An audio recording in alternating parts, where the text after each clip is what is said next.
So now that we've got that zigzag stitch sewn around all the edges, you can look here and you can see that it's not a perfect serge, but it doesn't have to be, just so long as our zigzag stays inside this seam allowance, it'll be fine. We're securing this so that it doesn't stick out.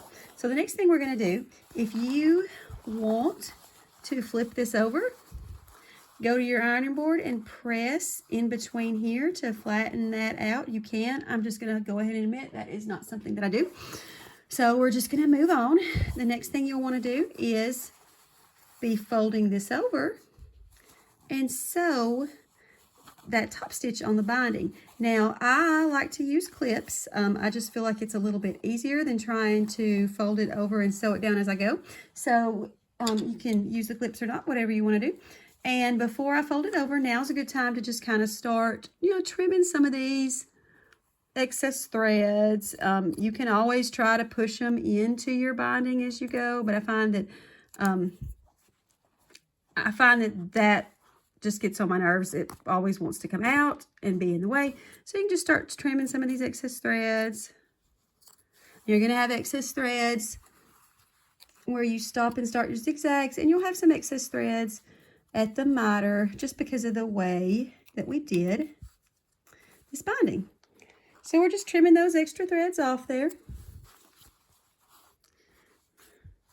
And I just like to trim these off as I'm going around and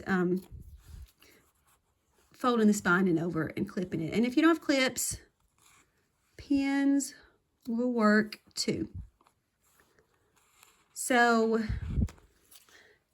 I'm just going to show you how I clip this. So you'll just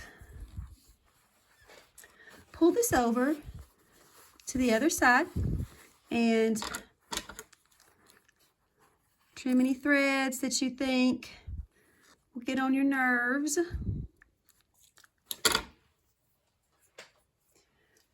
And how far apart you clip it is completely up to you, however much you need to clip it, or could base it on how many clips that you have too. So you're going to pull that over to the other side, and I'm going to clip it. And then you'll just go up and down all of your sides.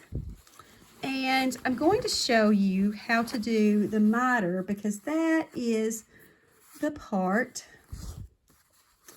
that is not quite as self-explanatory.